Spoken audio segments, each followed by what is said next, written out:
All right, it's 5:30, so let's go ahead and get started today. All right, good evening, everyone. How's everyone doing on our last lecture before spring break? Doing good. Good, good. Yeah, it's. I know this is always the hardest lecture to get up for. For me too. It's never easy because I think in our minds we say spring break's right around the corner. So I appreciate you guys coming out and at least keeping me company a little bit during this time. Thank you. Okay, so today the plan is we're going to finish up our lecture note 09 on the introduction to the finite volume method. And then we're going to go to lecture notes 10, where we're actually going to see how we do diffusion equations with finite volumes. Okay, and so this is, we're starting kind of a new journey here on, we're basically taking the same journey that we did before. It's just now instead of finite differences, we're doing it with finite volumes. And so, the way it's going to progress is that, we're going to do first just diffusion equation with finite volumes, then diffusion and convection, and then, unsteady diffusion convection. And so, it's going to go a little bit faster than the first half just because, we've kind of seen a lot of these concepts before. I get confused too. And so, I think at this point, we all kind of understand physically what diffusion and convection are and what unsteadiness is. And so, we don't have to go over that again. It's just kind of taking those same problems that we looked at before, just kind of formulating it with a different set of methods. Okay. Okay. One more announcement I want to make. Oh yeah, so homework 4 is due this Friday, and so make sure you get that in time. And so, I'll ask if there's any questions in a bit. But one more announcement I want to make too is that next week's spring break, and so I'm not going to have my normal office hours, and so I won't be on the Monday, Tuesday, Thursday office hours, but I will be available. And so I'm not really going anywhere because it's still technically a pandemic right now. And so if you want to meet up and talk about something, either about the final project, something about the class, or even something outside the class, senior design or anything like that, I'll be available. Just shoot me an email and then we can set up a time to meet. Yeah. Mm-hmm. Okay. So before we get started today, are there any questions on homework 4 or any just questions in general I can answer?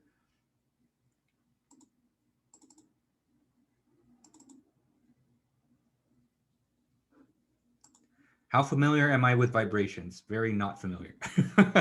I mean, I know to the extent of I know how to do Laplace transforms because basically everything that we covered in 308, but that's the extent of my knowledge. And so if you give me an ODE, I can solve it. But how to take a structure and analyze it in terms of vibrations and get an equation from that I have no idea. Yeah, definitely best to ask someone else about that. Mm-hmm. So we're in the same boat for vibrations then. Yeah. I am a PhD in ME, but I did my PhD in fluid mechanics. And actually, I even when I was in college, I never took a vibrations class. But that's something that's actually pretty unique to Cal State Fullerton. I think other programs do it, but where I went, there was no mandatory vibrations class. Yeah, it was interesting. Yeah, it was. We did controls was mandatory instead. So I know here controls is an elective that Dr. Weiss teaches, but for me, controls was the mandatory class. Vibration was an elective. Yeah. Mm-hmm. Okay. So let's go ahead and get started, and let's go ahead and pick up where we left off. Oh, I see. A controls lab. Okay, and so where we left off, looking at the wrong notes, we're looking to apply the finite volume method to our conservation equation. Okay.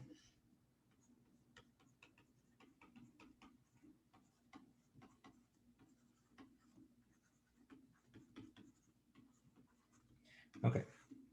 And so remember, the whole idea with the finite volume method is we're going to take our governing equation here and integrate it over a cell, right?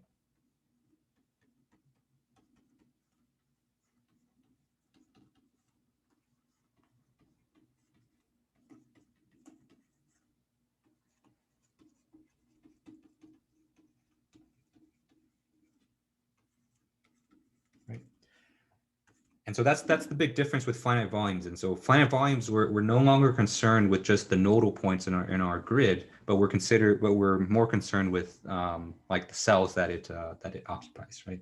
And so instead of being concerned about the points, we're instead worried about these regions here. And since we're looking at these finite regions in space, what we can do here is we can integrate them. And in particular, last time we went over two math. You can call them tricks. They're basically tricks.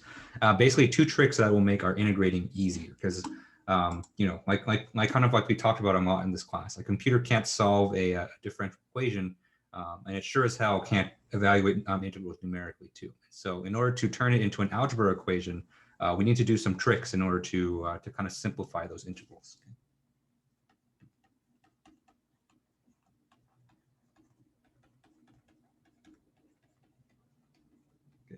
And so the first of those tricks that we went over was the divergence theorem.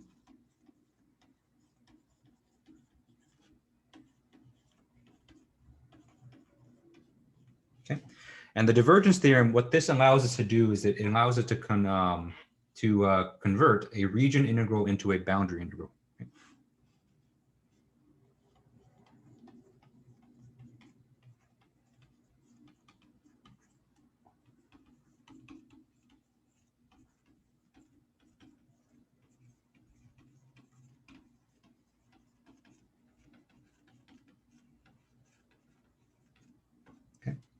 And so this will help us basically simplify our diffusion and convection integrals into something that's a little bit easier to evaluate. Maybe not. It's still going to be a little bit of a pain to evaluate, but I think it really hammers home the idea that this equation that we're solving for is a transport equation. It's a conservation transport. And so when we convert our integrals to boundary ones, then it really hammers home that we're looking at diffusion transport across a boundary, or convection transport across a boundary. All right. And then the second trick that we went over was the trapezoidal rule.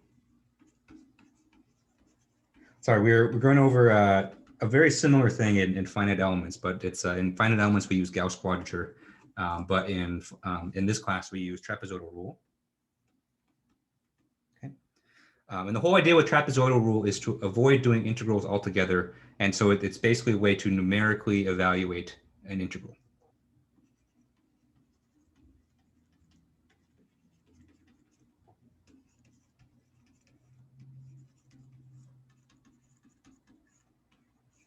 Okay.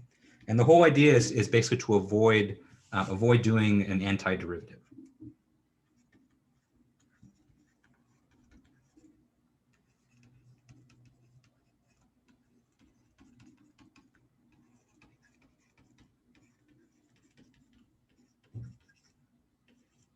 Okay.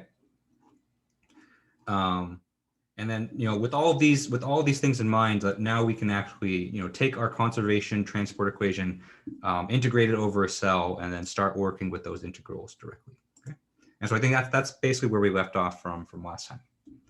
So are there any questions on this?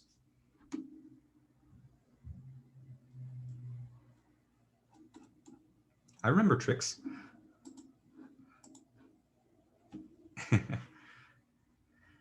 Okay, so let's go ahead and pick up where we left off, and let's look at our general conservation equation.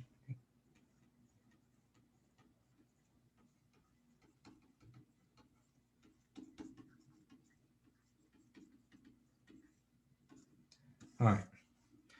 And so if you remember from last time, I put our conservation equation in a slightly different form, just so that we can apply our integration tricks a little bit easier. Right? And so first we had our time derivative, and so we had our unsteady term. And so that mostly stays the same because we're just taking a derivative with respect to time. Next we have our convection term. Okay. And then we have our diffusion term.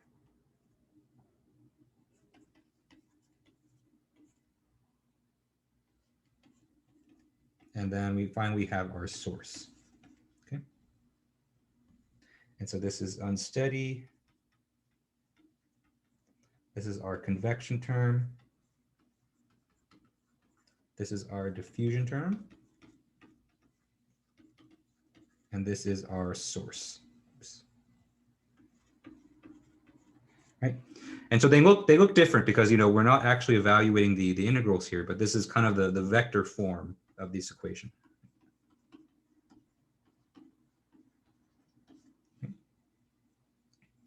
And so, you know, probably, you know, these, unless you've taken a class in like in vector calc or something like that, maybe, you know, these symbols might seem intimidating, but they end up being the same thing. The only reason I'm putting it in this form is just so that we can apply our integration rules a bit easier. But once we actually start working with, you know, the diffusion equation, you'll see that this kind of reduces to our usual equation. Okay.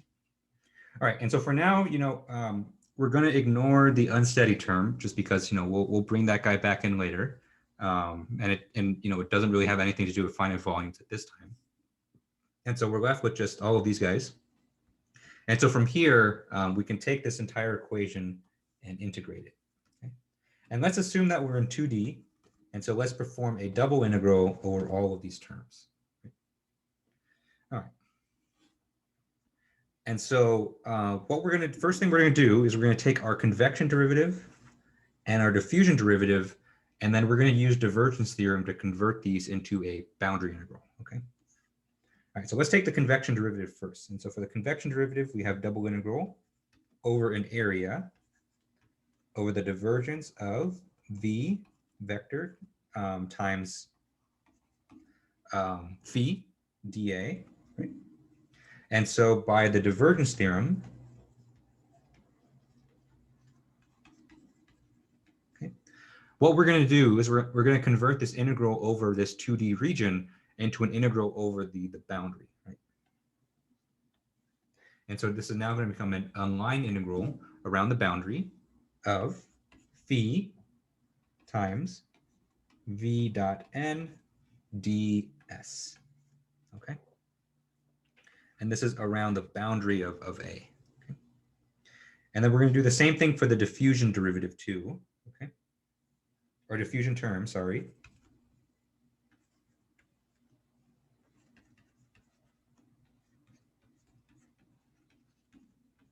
All right, so we have the double integral of the divergence of k times the gradient of phi. Okay. And so if we use divergence theorem, this becomes a line integral around the boundary of A of k gradient of phi dot n ds. Okay. All right. And so now we can work with these terms and we can you know, use them for you know, forming our finite volumes equations. Okay. All right. And so, you know, before we actually get into the math of actually working with these equations, I want to actually, you know, talk about kind of the significance of these guys transforming into boundary integrals, right?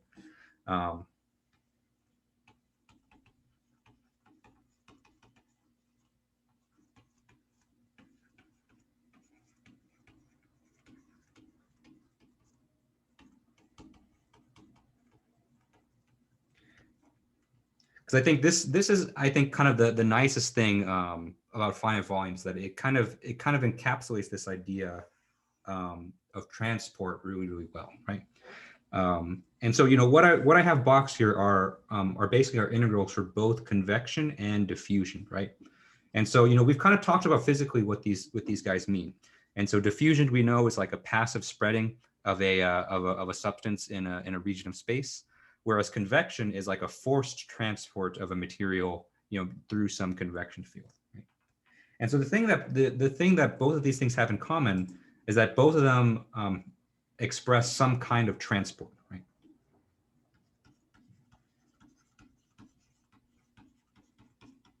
Okay. All right. Question: is the dot between the vector v and n, or just a multiplication? It's a dot product. Yeah. So both of these guys are actually dot products. Yeah. And so they're the dot product between two different vectors. Mm-hmm. Yeah. And so, no matter if you're talking about convection or you're talking about diffusion, you're talking about transport of something in some way, right? All right, question, do we apply this to the momentum equation as well? Actually, if you apply this to the momentum equation, you would get Navier-Stokes, basically. And so the conservation of momentum is, if we substitute phi, if we substitute velocity in for phi, that gives us, conservation momentum, which is basically Navier-Stokes. And so, a lot of these same ideas apply to Navier-Stokes, but because Navier-Stokes is a nonlinear equation, and so basically you have v times v right here, and so both of those would be velocities, that ends up being a huge pain in the ass to discretize, because it's nonlinear. And so, we're not going to go into any of the theory of CFD. This is definitely the building blocks, and so this, I would say, this builds up to CFD. Theory. But if we really want to get into how to actually simulate CFD, that's a whole nother class that you would take after this. Yeah. I'm working on developing my own CFD class. 520, we don't really get into CFD that much. Okay. Transport. And so, no matter if you're talking about diffusion or you're talking about convection, you're talking about transport in some kind, right? And the fact that now we're having these transport phenomenon as boundary integrals, the way that we can physically think of these as this is basically the transport of a substance across the boundaries of our cell.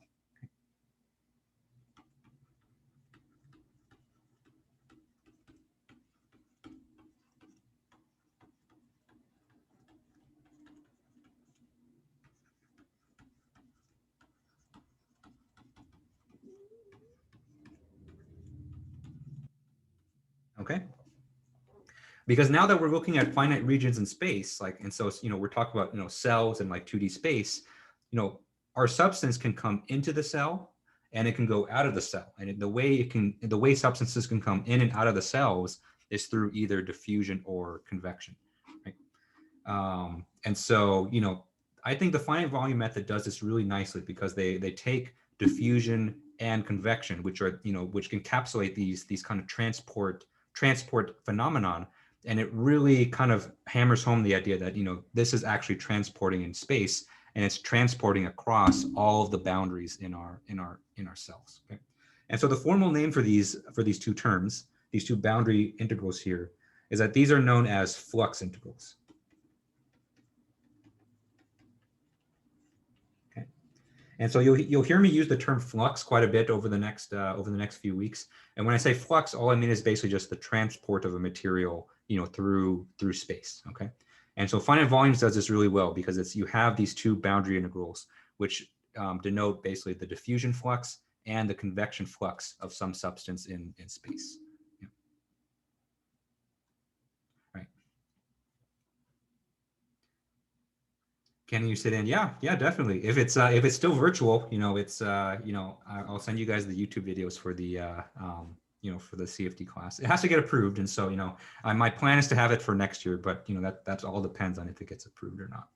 Yeah, sometimes the bureaucracy here at a state school is not the fastest thing in the world. So we'll see. Yeah, great. So you guys have seen kind of these things before, so that's good.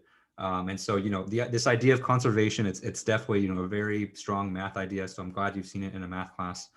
It definitely comes up in physics and fluid mechanics and things like that too. So I think finite volumes really captures that idea really well, and it kind of builds that kind of physical intuition directly. It bakes it directly into its formulation. Yeah. So if you kind of think of things in terms of like conservation and transport and flux, I think you have kind of the physical intuition down for how the finite volume method works. Okay. All right. Any questions on this?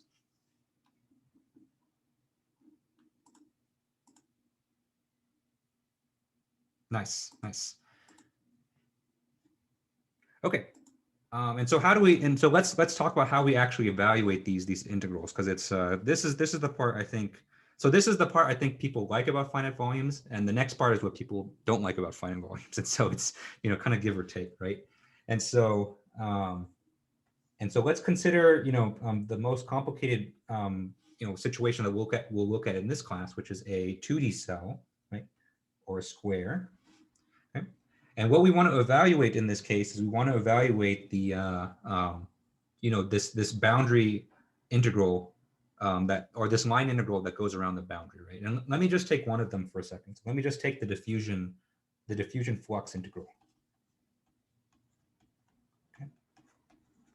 And so we want to evaluate this around the boundary, right? And kind of like what we talked about before, whereas if you're gonna integrate around the boundary, you're basically gonna go around the perimeter of this cell, right? And so we're basically integrating over all the places that I'm highlighting in blue. Okay. Okay. All right. But the thing is, usually for a line integral, you want to integrate over one kind of contiguous curve. And so the unfortunate thing with working with squares, and so squares are nice because they're simple and they and they're easy to compute the area for. But squares have sharp corners, and we usually don't like sharp corners. And so if you want to integrate around this entire thing, when you turn this corner here, it's usually hard to get one curve that goes around there. And so what we typically do actually here is we break up the integral into 4 separate integrals, one for each side of our square, right? And so what you'll see, in the next set of lecture notes is that we're going to take this integral here and we're going to break it up. And so we're going to have an integral over section 1, right?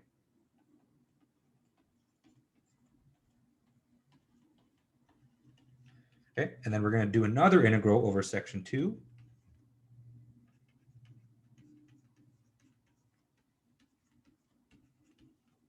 Okay. We'll do another integral over section 3. And of course, an integral over section 4 as well. Okay.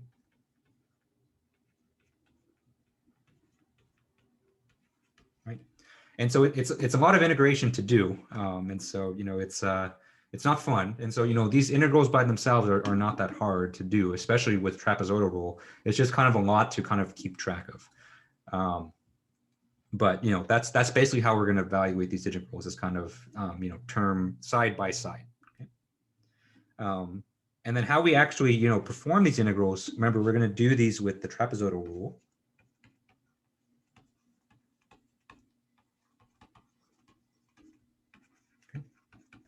And since these are, line integrals here, this is going to be the 1D form of trapezoidal rule, okay? And so let's take, maybe the integral over side 1 of k gradient to phi dot n ds, okay? And so the way we're going to evaluate this with trapezoidal rule is the following, okay? So remember, what we do here is we take the integrand and then we evaluate it at the centroid, right? And so our integrand in this case is k gradient of phi, okay? And then the n is just a normal unit vector, and so it doesn't actually have a value there. And so we're going to evaluate this at the centroid, okay? And so in other words, we're going to evaluate it right here, right? Because we're evaluating over line 1, and so the centroid of that line 1 is going to be right there, okay? And then we're going to multiply it by L. Let me use capital L. Okay. And so this L, remember, is the length of that face, or length of that side. Okay. And so basically this length right here is L. Okay. And so in order to evaluate that integral, all we have to do is evaluate the function or the integrand at the centroid, and then we just multiply by the length of that side. All right, question. So L is equal to B minus A over N. And so for a strictly 1D case, yes. And so if you have an integral from A to B, but what you'll see, later on is that, when we're actually applying this for a conservation equation, we'll know what that length is. And so we'll just simply divide by that length. Yeah. Mm-hmm. Okay. But there's one problem with this, right? And that's kind of has to do with this X marks a spot right here. And so in order to evaluate these integrals, basically you can imagine that we're going to have integrals on each side here, right? And so we're going to have to evaluate our integrands at all of these locations, okay? At each of the boundaries in between the cells. The problem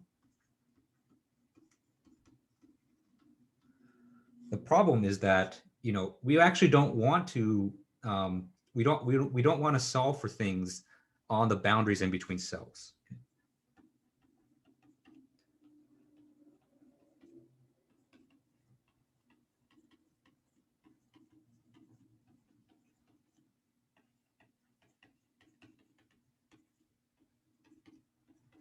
Right?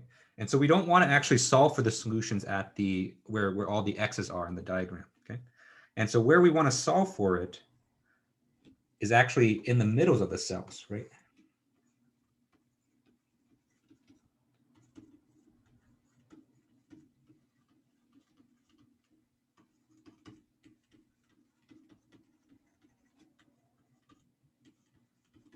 Okay. And so ultimately, you know, when we form our matrix set of equations, what that matrix set of equations should solve for are the cell center values, not the boundary values. So we don't want those. And so how do we kind of reconcile these two, how we actually reconcile these two things?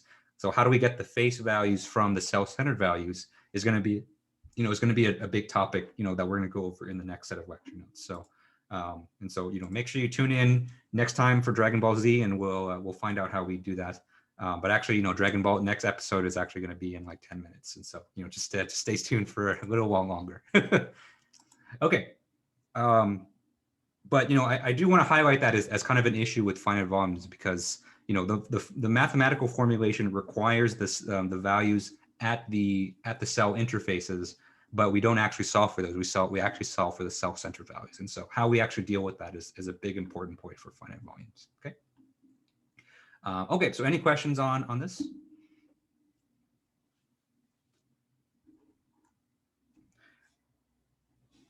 Okay, and so one more point I want to make before we move on to lecture notes 10 is I want to talk about accuracy for a little bit because that was you know, that was an important point when we did finite differences as well. All right. And so if you remember from when we did finite differences, when we talked about the accuracy of a finite difference scheme, we did the whole Taylor series, you know, Taylor series thing. And then we found that certain schemes were like first order accurate, second order accurate, and so on, right?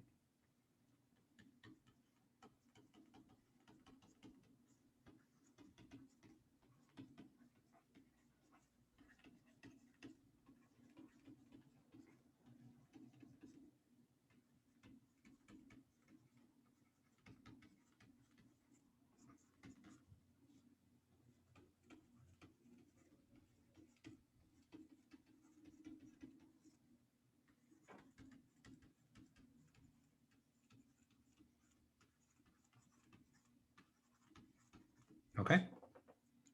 And so if you use like a central difference scheme, we know central difference scheme was second order accurate. That means your solution was also going to be second order accurate. Okay.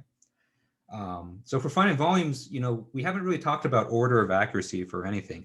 And so, you know, the question is, you know, what determines the accuracy of a finite volume scheme?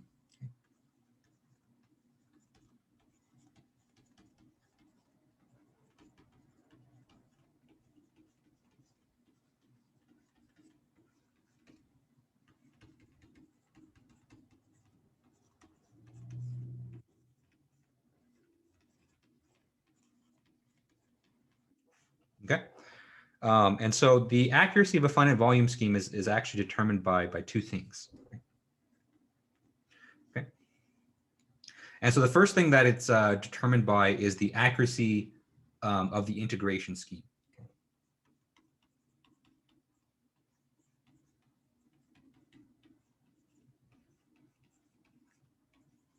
Okay.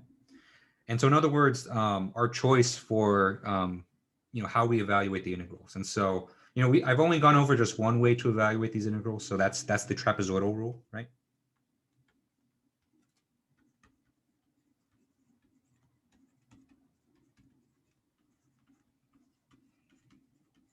Okay.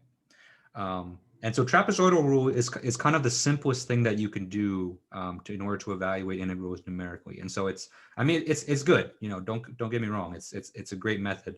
But there's other methods that are out there that require, you know, more work, of course. but then they result in higher accuracy. So basically, the more accurately or the better that you evaluate the integrals, you're going to end up with a more accurate scheme. Okay. And so I think last time someone mentioned the Simpsons Rule, and so Simpsons Rule is another way to evaluate these integrals. Yep. And so that will lead to a more accurate scheme. It's just Simpsons Rule is just a little bit more difficult to implement in 2D. RK is for differential equations actually, and so it's not for integration. But yeah, there's a lot of schemes out there that you can do for integration. Yeah. Right, and so that's one thing that determines it. And the next thing that determines accuracy is actually goes back to the point that we just made on the previous page, which is how you determine the face values.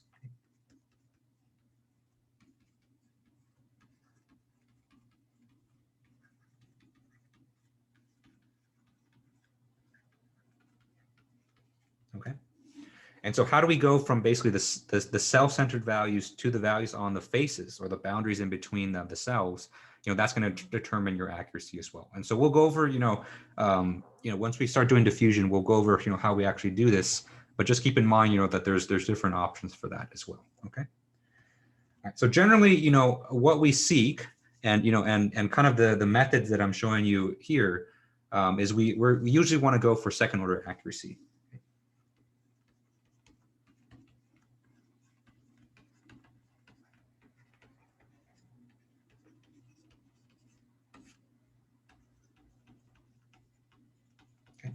And actually, the trapezoidal rule and what you'll see next, the linear interpolation form for those 2 points, this will get us to second order accurate.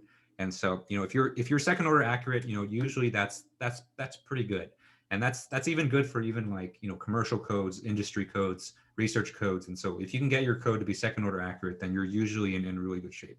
And so that's usually kind of the industry standard for that. If you can get better accuracy, like third, fourth order accurate, obviously that's great. But most of the time that's just gravy. And so it's the general expectation is to get second order accurate for your schemes. And with this setup with trapezoidal rule, and what you'll see is the linear interpolation scheme, we get to second order accuracy. All right, any questions on this before we start doing diffusion with finite volumes?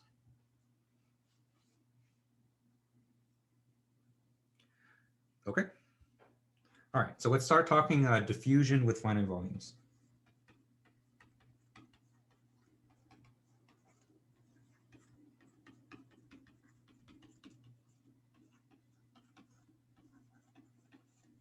Okay. And so, over the next few weeks, you'll start to see a little bit of deja vu for, how we're going to proceed in this class. Because if you kind of remember with finite differences, the first equation that we solved was diffusion. And so we're going to do the same thing here. And so diffusion is nice because it's stable. It doesn't go crazy on you, and it leads to pretty good schemes. Yeah. So now this is the beginning of lecture notes 10. All right, and so if we take our general conservation equation in vector form and we strip away, the unsteady term and we strip away the convection term, what we're left with is the following, right? And so we have minus del dot k gradient of phi is equal to q. Okay? And so the negative is there because normally the diffusion term and the source term are on the same side of the equation. Okay. Let's see. And so usually, this is kind of for the most general case where, sometimes you can have it such that your diffusion coefficient will vary in space, right? But for our cases, and this is pretty standard too. We're going to assume that the k is constant, and we've kind of implicitly been assuming that for our finite differences. But for here, we actually need to say it explicitly so that we can take this k and take it out of this term right here.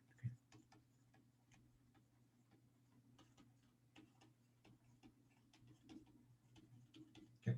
And so if we assume k is constant, we can pull that out, and all we get is minus k, divergence of gradient of phi is equal to q. And this is the one that we're going to be working with, okay? Okay. And so we've done this equation before, and so we've done this with finite differences, but now we're going to do it with finite volumes. Ah, yes. Oh, the gradient. Yeah, that's a good question. And so the gradient, I should have covered this earlier, so I apologize. And so the gradient, what it represents is it kind of represents the derivative of your function in every single direction.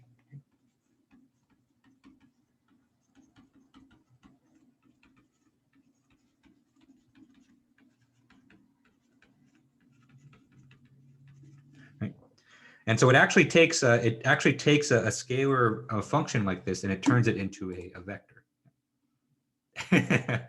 And so let's say that you have a our usual function phi right here. Okay, and if you take the gradient of this, what it does is that it turns it into a vector where each component of the vector is a partial derivative in that direction. And so in 2D, basically it would look like this. And so we'll have a vector where the x component of the vector is d phi dx, and the y component of the vector is d phi dy. Right? And so the thing with gradients is that you can consider that it ups the dimension of your quantity up by 1. And so if you start with a scalar, which in this case phi is a scalar, it's going to turn it up into a vector. And if you take the gradient of a vector, it's going to turn it into a matrix. But in this case, since we're just working with scalars, it just takes our scalar quantity, takes the partial derivatives in every direction, and then turns it into a vector. Okay. And so this quantity right here, divergence, mathematically it looks like this.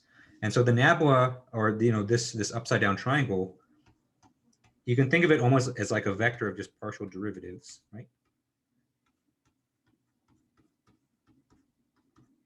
Oops.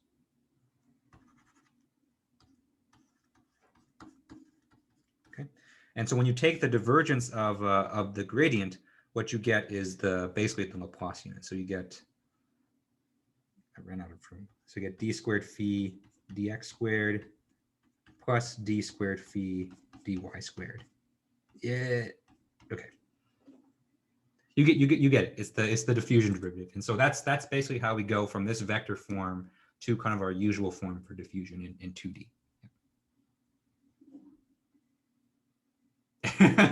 It does take it to another dimension. You can consider it like that. Yeah, so that's basically the gradient. And so if you're kind of wondering how this vector form equation goes back to our our old school 2D diffusion, this is kind of how we get there. Yeah. All right, so any questions on this?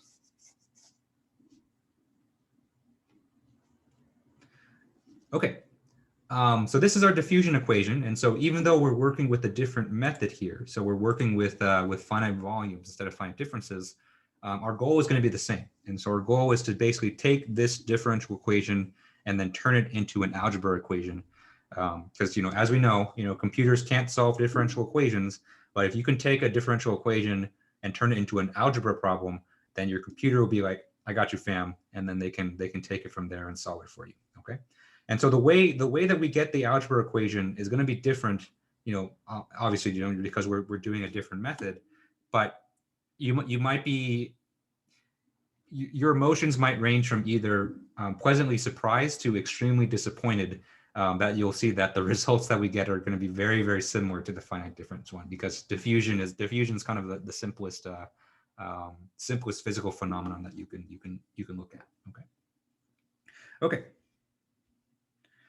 All right, and so let's kind of remember what diffusion represents. Remember, diffusion represents basically the passive spreading of a material, over a region of space. And the way that we did this, or the way that our finite differences came about, was that we basically put equal weights on all of our neighbors. Okay, so let's kind of keep that in the back of our mind as we do finite volumes with diffusion. Okay, and as we did with finite differences, let's start with the 1D diffusion equation.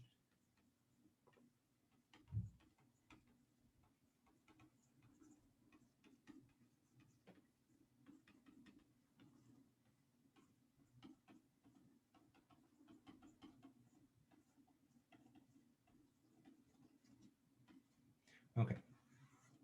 And so the 1D diffusion equation is nice because it doesn't have any nablas or anything like that.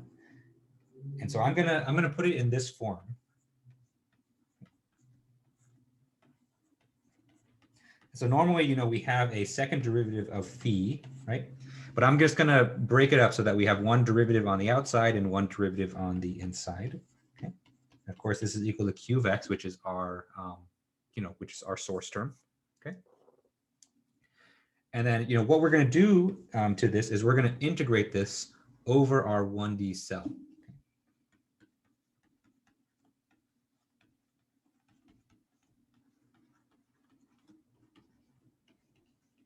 Okay.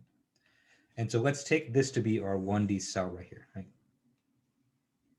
And so, I'm using the term cell, but, I'm referring to just a region of space. And so let's say that we have a line segment here, where on the left-hand side, we'll call that the x-coordinate xl.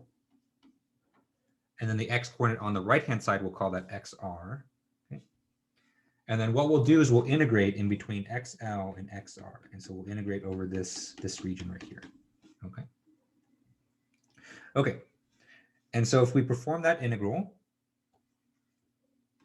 okay, and so we're going to integrate from xl to xr, okay, what we get is the following.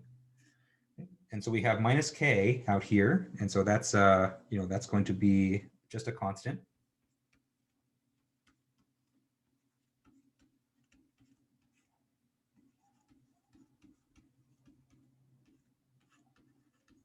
Okay, and so we have derivative d dx of d phi dx dx. And this is equal to integral from xl xr of q of x dx. Okay. All right. And so now hopefully it becomes a little bit clear why I put it in this form, because what this integral is going to do on the left is this integral is just going to simply cancel out this derivative. And so those guys are just going to cancel out. And so on the left-hand side, we have minus k times d phi dx evaluated at x is equal to xr minus d phi dx. Okay, and this is evaluated at x is equal to xl. Okay. And this is equal to q, integral of q, where this integral we're going to evaluate with trapezoidal rule. Okay. And so this is basically going to be q at xc multiplied by the length of the cell. And so the length of the cell is just going to be xr minus xl.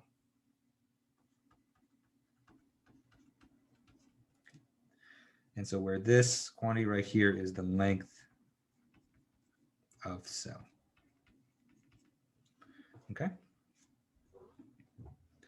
And so in the 1D case, there's not too much work we need to do. And so we kind of pop out, one thing where we have the derivatives, and then another thing where we evaluate the source term. Okay. All right. Any questions on this so far?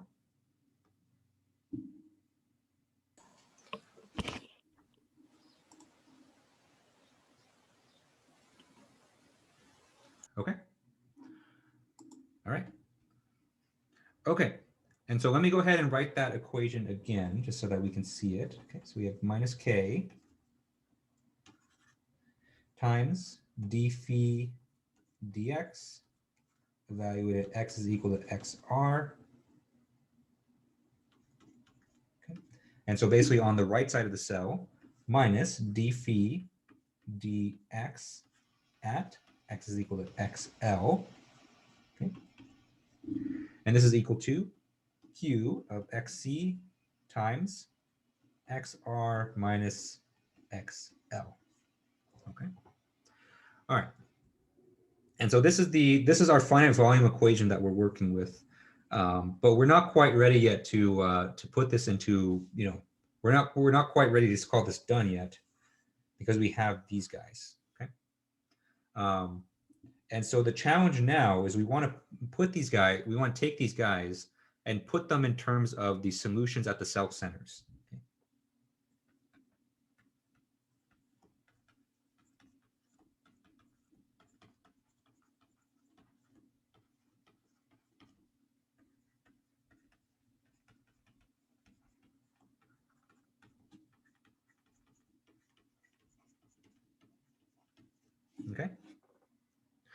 And so let me go ahead and draw a full 1D domain, just so you can kind of see. What do the x's say in the source term? So this is xc. And so this xc right here, this is the x coordinate of the centroid of the cell.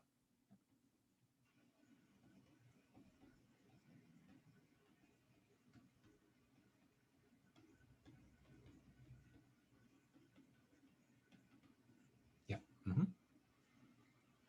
And then to the right of this cell, let me go ahead and just replace this, because this xr minus xl, this is just the length of the cell. And so just however long that cell is. Okay. All right. So let's say that we have a 1D domain like this. Okay. And here we have 1, 2, 3, 4 different cells, right? And so remember, with finite volumes, we don't want to solve for the solution at the nodes. What we want to solve for the solution is at the centers. Okay. Okay. And so this will be phi1, this will be phi2, be phi3, and this will be phi4. Okay. And so the challenge right now is to take these derivative terms and then put them in terms of the cell center values. Okay. But here's the issue that we kind of talked about, at the end of lecture notes 9, which is that these terms right here, which I'm circling in orange, these are terms that are evaluated at the boundaries of the cell, right? Okay. And so basically, where I've marked with orange. Okay.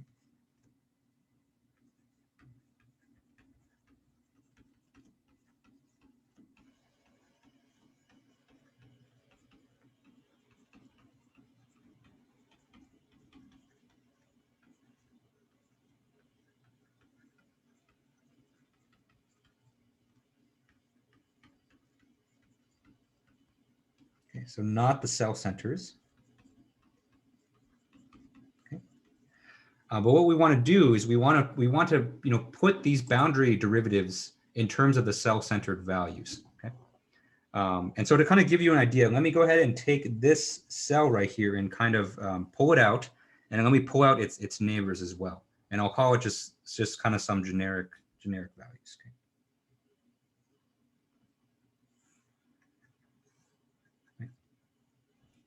And so in this configuration here, I'll call this is kind of just a generic three cell configuration. So it can be kind of anywhere, right? And so at first, we have the center cell, and so that's the cell in the center. We have the cell on the left, and so I'll call that the left neighbor cell. And then we have the cell on the right, and so I'll call this the right neighbor cell. Okay.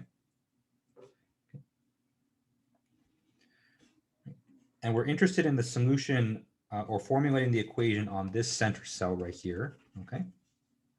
But remember, the problem is we need to evaluate the derivatives here at these points. Okay? And so we need d phi dx here, and we need d phi dx here. Okay.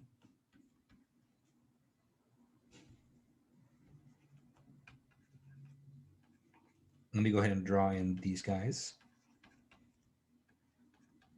Okay.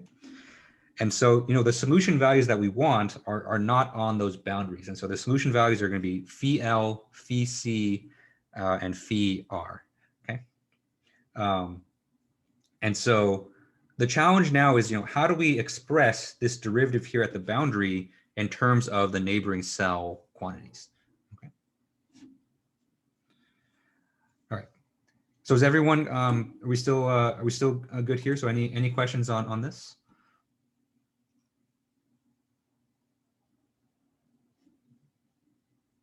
Okay. All right.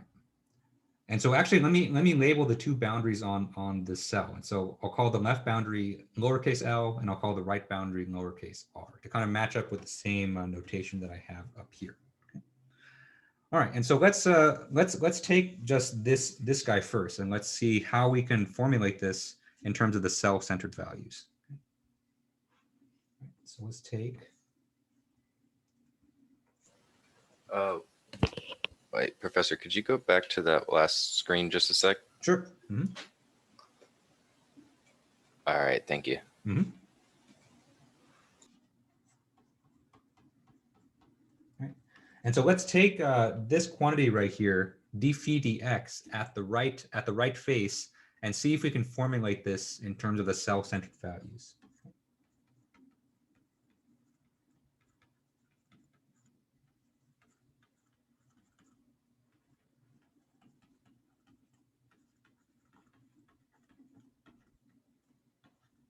Okay. And so to illustrate that, let me draw another picture here. And so this is just kind of the right side of our kind of three cell trio right here. Okay, so I'm just going to draw the right. Okay, and so I'll call this value phi c, and this value we'll call phi r. Okay, actually let me draw them like this. So let me draw. We'll call this one phi c, and we'll call this one phi r. Okay. And so that's the value of our solutions at the cell centers, okay? And then what this is we want to find the derivative of phi at this face in between the two cells, okay?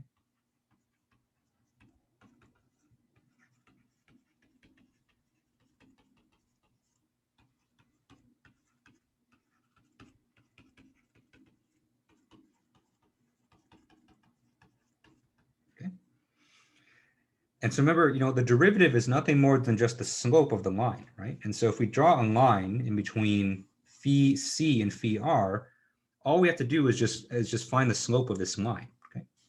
And so this will just be the slope of this line.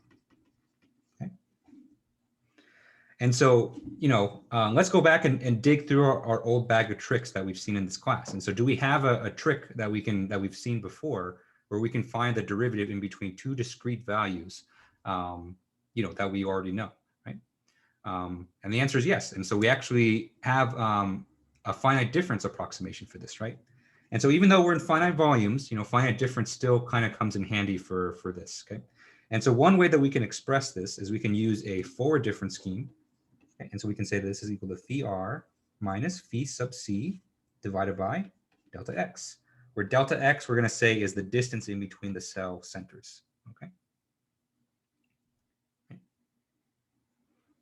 And so we can't escape finite differences, and so it's too useful for us to forget. And this is kind of another reason I go over finite differences first, is because it kind of helps to explain this a little bit easier, because at this point you guys we've all seen what finite differences is, and so going from a derivative expression to this finite difference I think is not as big a leap compared to if we started this class with just finite volumes. Okay.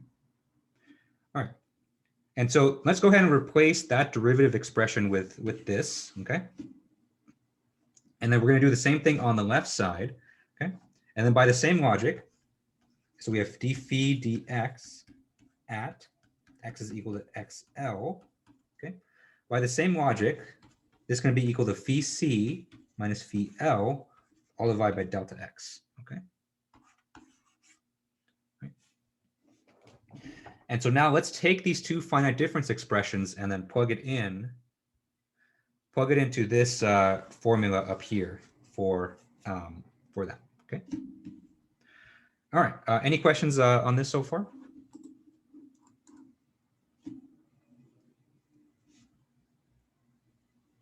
Okay. All right, and so if we go ahead and plug that in, yeah, so for the other endpoint, it's the same. The only thing is you put phi sub c first, because it's, we're doing a forward difference here.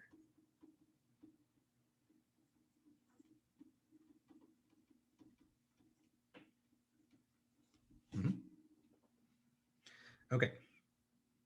And so we plug that stuff in, and then we end up with the following. And so we still have minus k. Okay. Then we have our derivative on the right face. And so this is phi sub r minus phi sub c divided by delta x minus phi sub c minus phi sub L divided by delta x is equal to Q at xc times the length of the cell. Okay. Where this length of the cell, if we kind of assume, if we assume that all of our cells are equally spaced,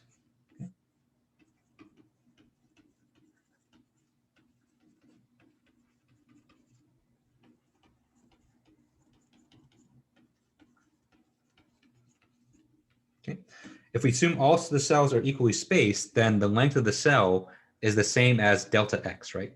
And so we've defined delta x as kind of the distance in between the cell centers, but if we kind of shift that over by half, then you can see that gives us the length of the cell as well.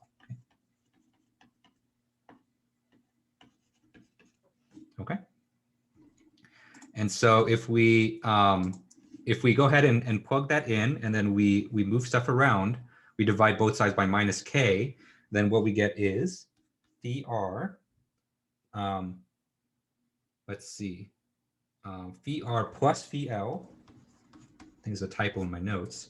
Minus 2 phi c is equal to minus delta x squared divided by k times q at xc.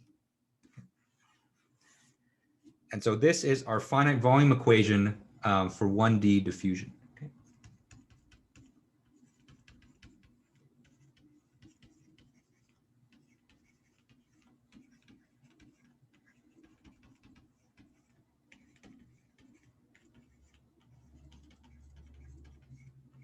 Okay. And so I see a reaction already in the chat. And so, yes, this is basically the same thing that we got before for 1D finite difference. And so I told you that, after we go through this, your reactions will either be, oh, that's kind of cool, to like, why the heck did we do all this stuff to get the exact same thing? And so you can see we have the same pattern of like 1, 1, minus 2 here, right? And so it is the same. But that's also kind of reassuring in a way, because it tells us that, since we're simulating the same phenomenon, we should get a linear system that looks basically the same. Right? I can see it too. I knew that was coming when this lecture started, but but it's it's good. Okay, there is one small difference though. So the one small difference actually comes from in the source term. Okay. And so if you remember the source term, the way we evaluated this before at the nodes of our grid, but now that we're in finite volumes, we're evaluating this at the centroids of the cell.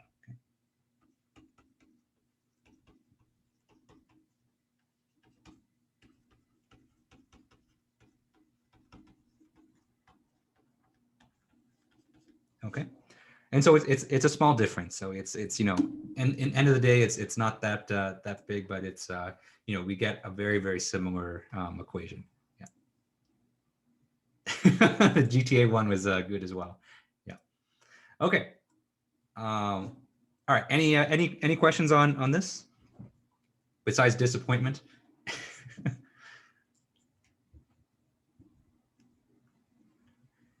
Okay. All right. And so I know we got the same thing, and I know it was a lot of work, and why did we bother integrating for this? But it's it'll start showing more differences once we get into 2D. Okay. And so I do want to make one small point, and we kind of drew it here as well, and that by taking this form,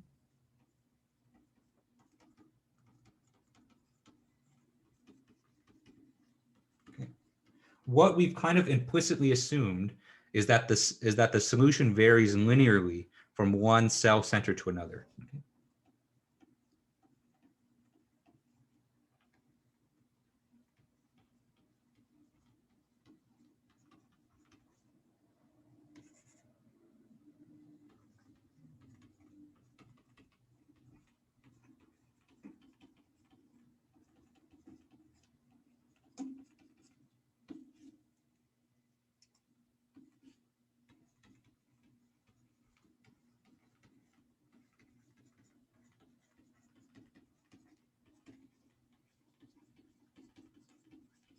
Okay. And so we kind of drew this before, right? And so we have our cells like this, and call this phi sub c. We'll call this phi sub r. And in calculating the slope, we assume that it's linear, right? And so what this is right here is this is a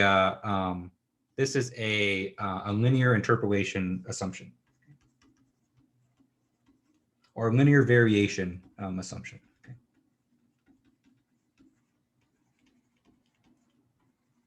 Okay. And so this is actually an important decision that you have to make in finite volumes. And so, for this class, we'll just assume that it's linear because it's the easiest. But you can assume any kind of function that goes in between the 2 points. So you can assume like a quadratic function, you can assume a cubic function, you can assume a sinusoid if you really want and you're really weird, I don't know why. And so, there's different polynomials will give you different orders of accuracy. So linear is kind of the simplest thing you can do. And this basically gives you second order accuracy.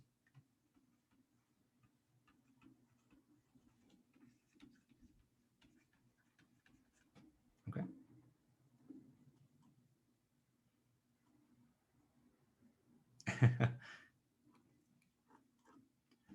All right. And so, that's kind of an important choice that we're making. But since for this class, we're just looking for second order accurate. And honestly, in most practical codes that I've seen, like I know OpenFOAM does this, they assume a linear variation as well. And so, it's there's really not much more reason to kind of go beyond linear, but it is an important decision that I want you guys to be aware of. Okay. Okay. And so up to this point, we can see that our solution or our equation is not all that much different from finite volumes, or finite differences, sorry. But where we are going to have differences a lot is actually how we apply the boundary conditions. Okay? So this is where things really will be different in between the two.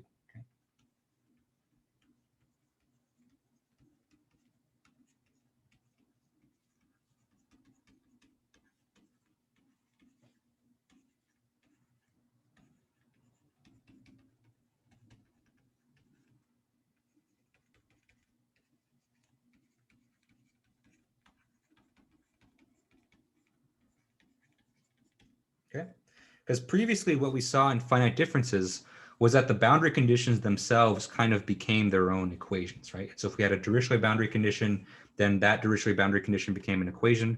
We had a Neumann boundary condition, that became its own equation. Okay. Let's see. Yes, yeah. So this was the interpolation method that I talked about before, right? All right. So in finite differences, boundary conditions became their own equations.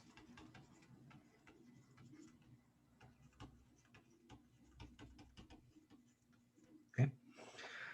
In finite volumes, we're not going to have that luxury. And so in finite volumes, because we're not solving for the solution value at the boundary itself, the boundary conditions, what they'll do instead is they'll modify our other existing equations. Okay.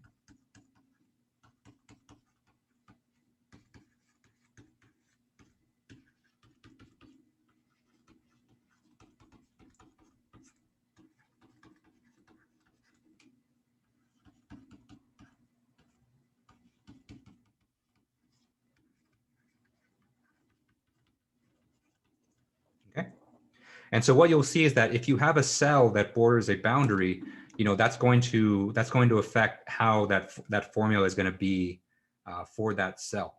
But then boundary conditions themselves are not going to be they're not going to be equations, just by themselves. And so this is kind of a big difference, and it it does change things quite a bit. And in 2D, it makes it a little bit cumbersome, but you'll see that it's not that bad. Okay. All right. So any questions before we go into how we actually apply these boundary conditions?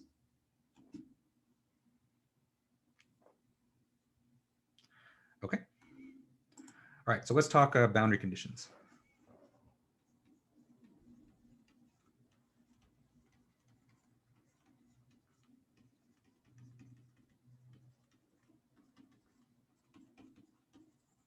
Okay.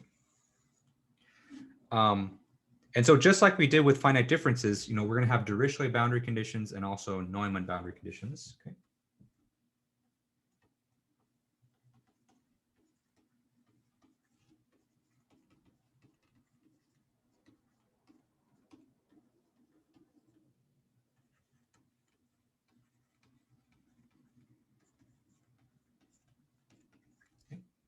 But of course, how we actually apply them is going to be different. Okay.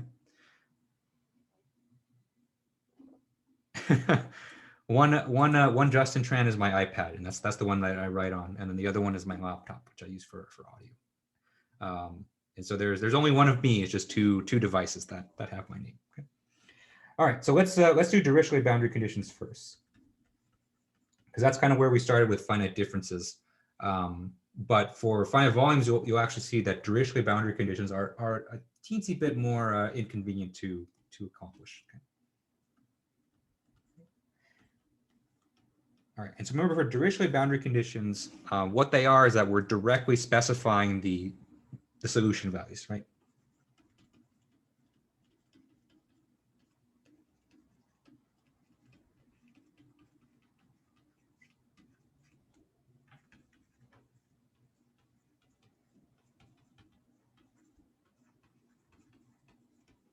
Okay.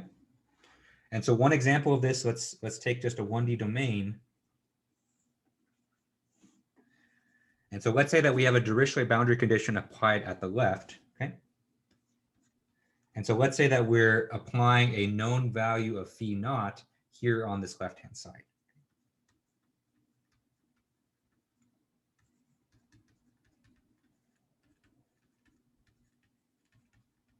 Okay. And of course, this here is cell 1, this is cell 2, this is cell 3, but we're only going to need to worry about cell 1 and cell 2. Okay.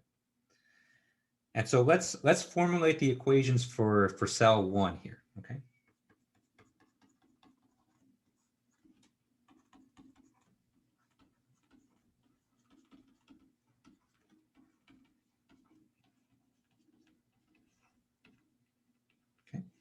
And so for cell 1, what we have is minus k times, and I'm going to go off the term with the derivatives. So this is not, we haven't plugged in the finite difference yet.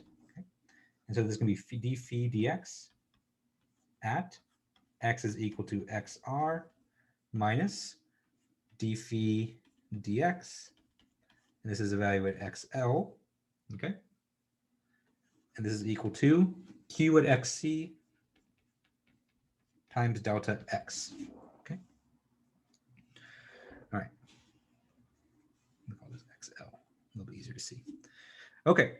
And so let's go ahead and replace these guys with finite differences. Okay. Oh. Yes.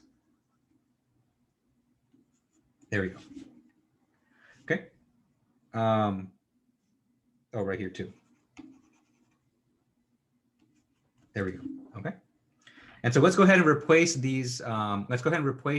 Derivatives with their finite difference approximations. Okay. And so on the right hand side, we have a right neighbor here, right? And so we have neighbor 2. Okay. And so we can go ahead and form this. So that's fine. Okay. And so this is going to be phi 2 minus phi 1 divided by delta x. Okay. And so that's good. Okay. But on the left hand side, we don't have a left neighbor, but what we do have is the Dirichlet value, right? And so let's do this. And so let's do phi 1 minus phi 0. Okay. Where this is phi 0, remember this is the known Dirichlet value. Okay. So we're plugging that in right here. Okay. And then we're going to divide this by the space in between phi 1 and phi 0, right? Remember, phi 1 is right here. Okay. And so instead of being delta x being kind of the full space in between two different cell centers, since we're only going from the center of a cell over to its boundary, it's going to be delta x divided by 2. Okay. And so this is going to be equal to q at xc times delta x. Okay. And so when you have a Dirichlet boundary condition, that's going to modify one of the derivatives depending on which side of the grid that you're on. Okay. Yes, we're multiplying by 2. Yeah, so I was using lowercase, but then my lowercase starts to look like e's at a certain point. So that is the derivative evaluate at this left boundary right here. Yeah. All right, and so at this point, all we have to do is just simplify this equation, and then what we'll see is that since this phi 0 is a known quantity, this will end up popping on the right-hand side because it's something that's known. But what we'll get is kind of a slightly modified version of our finite volume equation from before. Okay. All right. Any questions on this? Okay. All right. So let's go ahead and simplify it. And so if we simplify it, we get phi 2 minus 3 phi 1 is equal to minus delta x squared divided by k q at xc minus 2 phi naught. Okay. All right. And so this is our new algebraic equation for cell 1 that accounts for the Dirichlet boundary condition. Okay.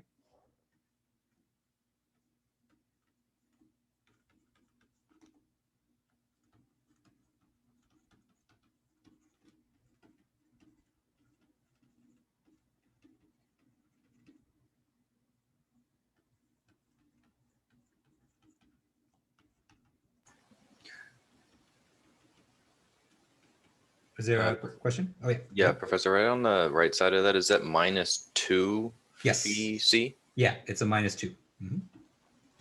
Okay, thank you. Okay.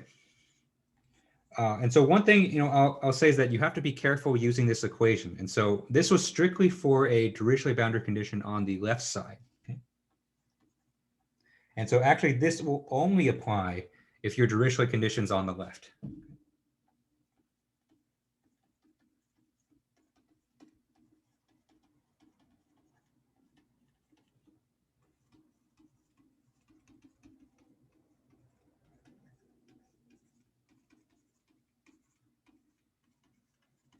Okay. And so if you have a case where the Dirichlet boundary condition is on the right, what you're going to do is you're not going to replace, instead of replacing this derivative, which is the derivative on the left, what you're going to replace is you're going to replace the derivative on the right to include the Dirichlet boundary condition. And so that's going to change the signs a little bit. And so, when you're applying, boundary conditions of finite volumes, you really want to make sure that you start from this step right here. And so don't just kind of blindly plug into kind of finalized equations right here. Start from the step where you actually apply it on the right face of your cell. And of course, this is going to be doubly true once we get into 2D equations as well. Okay, because if you apply the boundary condition on the right, your Dirichlet condition is going to be here instead, and that's going to change a lot of the signs and a lot of what you do in this problem. Okay, and so make sure that you're applying your Dirichlet boundary condition on the correct face, and you're replacing the correct derivative. Okay. Right. Yes. Yeah. So since phi 0 is a known quantity, because that's a Dirichlet boundary condition that we're specifying, I'm just moving that over to the right-hand side. All right. Actually, since we only have 1 minute left, I'll save Neumann boundary conditions for next time. Let me show you the case where if we have the Dirichlet boundary condition on the right, just so you can kind of see. Okay. Okay. So let's say that we have a phi 0 here, and we'll call this phi c, and we'll call this phi l. Okay. And so just quickly, our equation would be minus k. Okay, this is the derivative on the right-hand side. So this would be phi 0 minus phi c divided by delta x divided by 2. Okay, minus phi c minus phi l divided by delta x. Okay, is equal to q xc delta x. Okay. And so if we multiply all these things, so we divide both sides by minus k, and then we do all that stuff. Let's see. Then what we get is minus 3 phi sub c plus phi sub l is equal to minus delta x squared divided by k, q at xc minus 2 phi 0. So actually, I guess you do get the same thing. But once we get to more complicated convection, situations, you want to make sure that you pick the right side for these things. But this is kind of just an example of if you have the Dirichlet condition on the right, how you would actually modify your finite volume equations. Yeah. Mm-hmm. All right. Any final questions on this before we wrap up for spring break?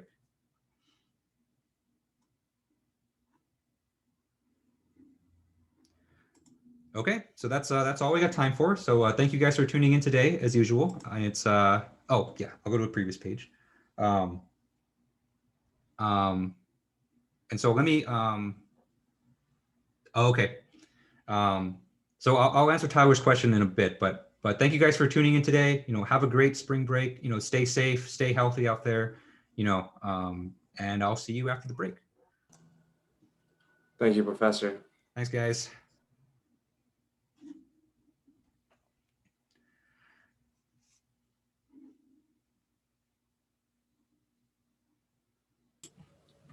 I also just realized I had my microphone this entire time. I didn't have to type at all. Oh, I see. I have to carry it up and down between my work computer and my school computer, and I forget where it is sometimes. I see. All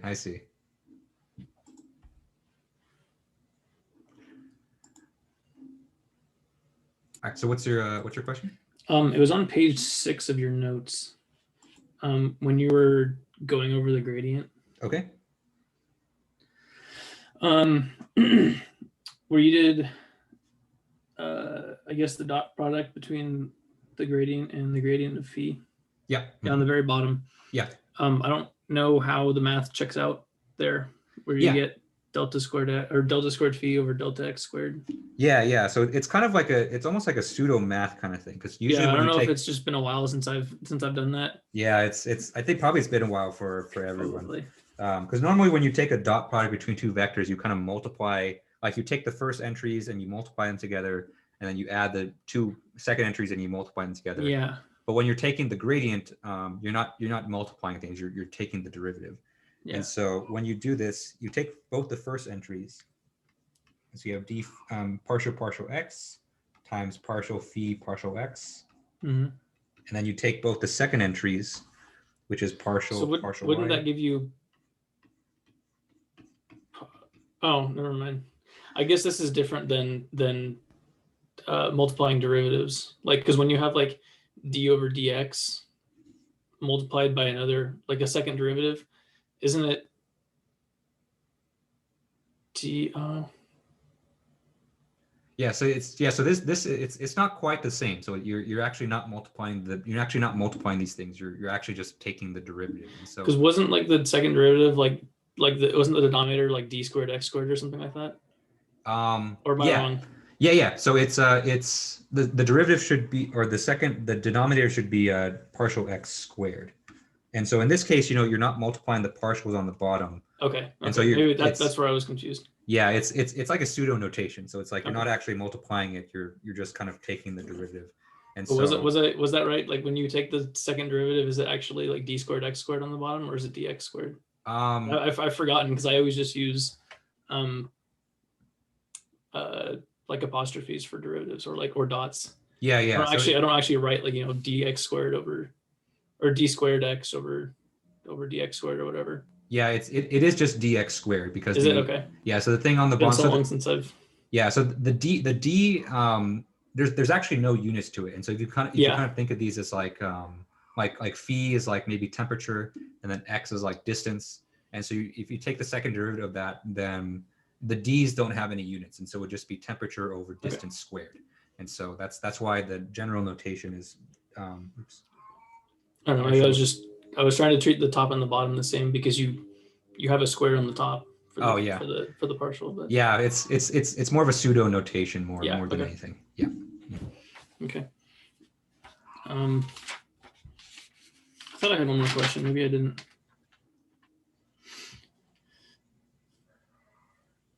Oh, when you were talking about the linear variation assumption. Yep. Mm-hmm. That is second order accurate. Yes. And I don't know if you mentioned it, but how do I word this? I guess that line that we're connecting between phi c and phi r, that's always like a, well, what does that represent? I guess that line. You said that like the where did we write? Yeah, so d phi over dx is equal to the slope of that line, correct? Yes. Okay.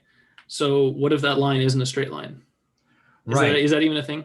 Yeah. So if that line's not a straight line, then we assume it's like a quadratic function or something like that. And so we're assuming that it's kind of a linear function. Because when we solve these finite volume, finite difference equations, we're solving for the solution at discrete locations. Yeah. And so only in those cases, or in just wherever we have nodes or cells. But in reality, the solution is actually changing in between the different cell values, right?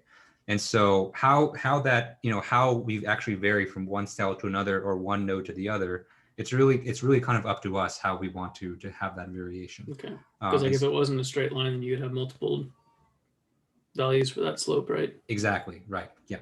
And so if we had like a quadratic or something like this, right, then the derivative can be anything in between there. It can be positive or negative. Exactly. Right. And we don't get into that. Right. Yeah. Thank God. Yeah. Okay. I think that was all I had. Can you go back to the last page of the notes? I'm not sure if I actually finished it.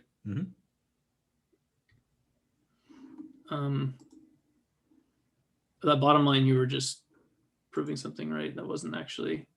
Yeah. So that bottom line was if you had the Dirichlet condition on the right. And so what's going to happen later on is that depending on which side your boundary condition is going to be on, that's going to change the sign for how things actually play out here in these equations. So in this case, that worked though. So yeah. So it applies if it's on the left or right, or is it just a? Yeah. So for Dirichlet boundary conditions in 1D, it's going to be the same. It's on the left or right. But later you'll see, when we do Neumann conditions, it's going to change for that. And then once we get into 2D with diffusion and convection, it's going to make a difference. And so this is kind of just planting the seed of this idea in your heads, and then later on we'll do more stuff with it. Okay, so that statement only applies if the Dirichlet condition is on the left. That only applies for 2D, 2D and up. Yes. Okay. Correct. Yes. So I should write that.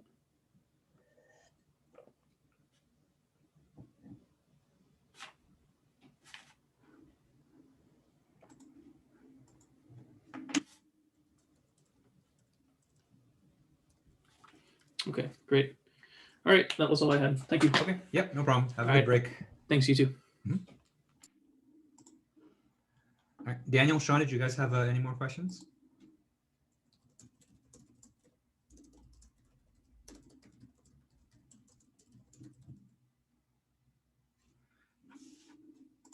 Okay.